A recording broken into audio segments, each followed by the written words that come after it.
Whoa! No, no! Jesus, go back! No, straight! Fuck me! Right. Straight!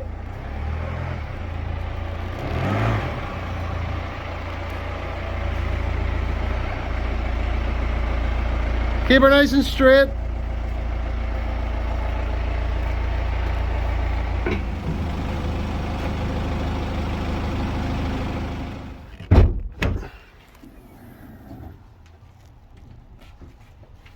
And we have our oil filter.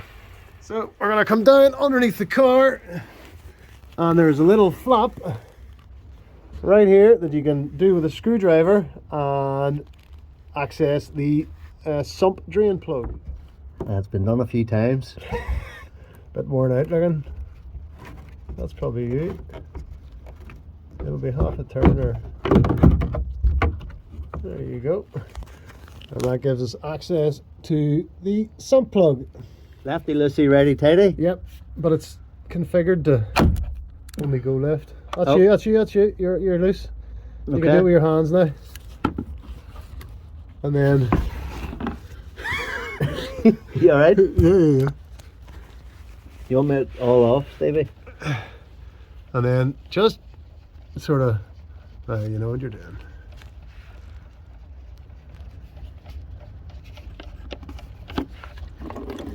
Shoot. And then you can pull that sump plug inside into the glove. You're alright, just pull it into the glove. Is it in the bucket? Nope. I think we did that last time. Did we? I've probably got it out of the magnet. Okay, so that's it. Loose and draining. That was a 17mm socket he used there to do that. Turning right now. There we go.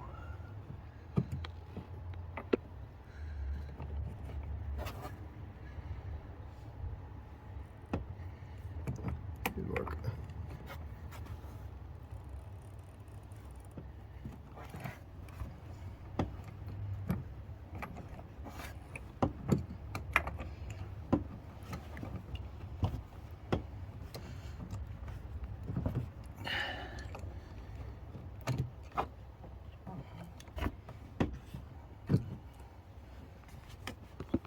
And then whenever you get her out, just and then flip it up right, if you know what I mean. Oh yeah, just lift.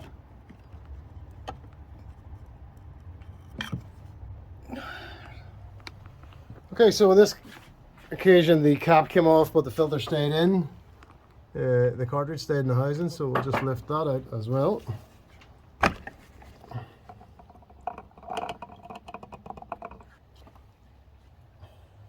Okay, looks good, no issues, and the car's still draining down below as well, so we'll just let that merrily drain. There's a little locator pin on the top of that filter, and when you go down into the housing you can see that there's a funnel sticking upwards which directs you down, and there's a little nub on the new filter which will direct you down, so the nubbin goes into that hole. So you can't really get this wrong, but you do need to pay attention to it. So we've got a new filter here, Male, there you go. So we're a bit messy, but you know, we're holding it down there so we know it is the same filter as the one we've just taken out. And in amongst that there is a new rubber ring which goes around this, lubricated with oil, and there's also a new crush washer for the sump plug. So we'll get this new filter fitted and put the housing again on top of it. We're going to remove this rubber O-ring to ensure, and replace it with a new one to ensure we get a good seal on the new filter.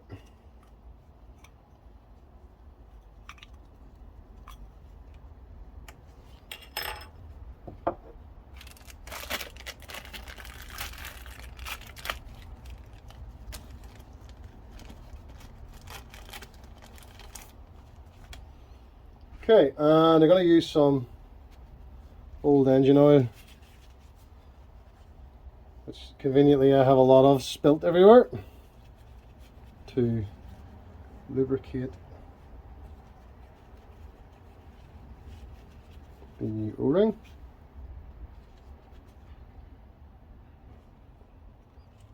And then we will replace it.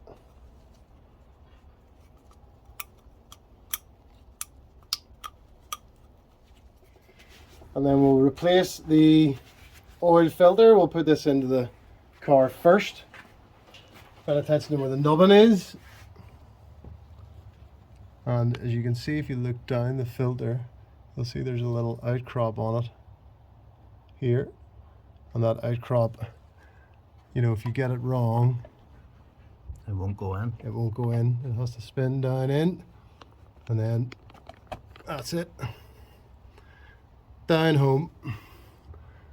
So now we just put the lid back on top. Noticing on that there's a 25 Newton meter torque on the lid. So that's what we're going to torque it to when we're done. And we'll get it all cleaned up. So now that we know that filter is down properly, I will push this down on top.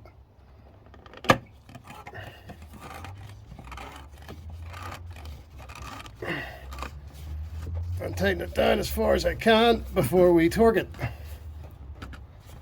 So that's as far as I'm going to be able to go by hand. You know, actually get this directly on here maybe. Great. A bit of luck. Okay, and we've got this set to 25 Newton meters. Probably should have used that thing off. Yeah, would have been sensible. There's not loads around, but there's enough. Okay, just about. This is certainly not graceful. There's a 10th turn of the time.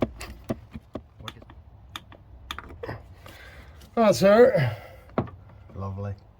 Finally, you know, a stumpier socket would have been the ticket there.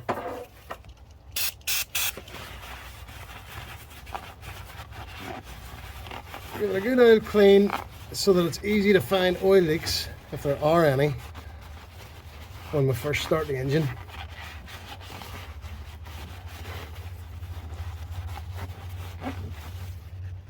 So there's the oil filter housing, nice and clean. There's no oil spilt anywhere there now. So whenever we start it up, we'll be able to look around that for any leaks. The bench again, and we've got a new crush washer that came with the oil filter. He's now cleaned up that sump plug. We have a new crush washer on it, and we'll refit that back into the car.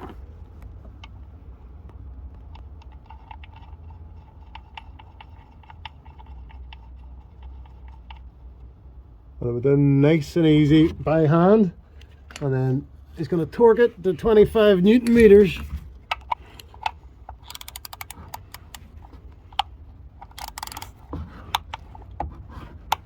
Is that it? That's it. Just like that already? Yeah, that's it. Very good. Should leave it squeaky clean like we started. It's gorgeous. Okay, so that's her nice and clean. It'll be easy to check for oil leaks once we start the engine. 4.75 litres. So it's 250 short. So it's a quarter of a litre short, which is fine because it's done 13,000 miles since the last oil change, but we know this car holds 5 litres, so we'll top it up now with 5 litres, because just to make sure nothing overflows down inside there, if you know what I mean.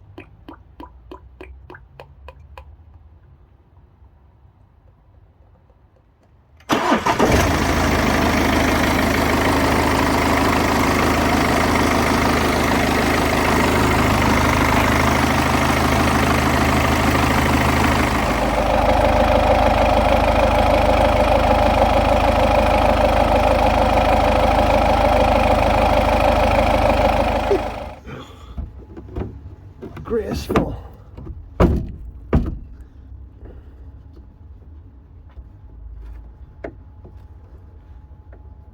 That thing's chewed up. Is it? Chewed up the fuck. Yeah. There's a dog scratching at the door here. That's what the noise is. Is it sufficiently closed? It'll do. It's going nowhere.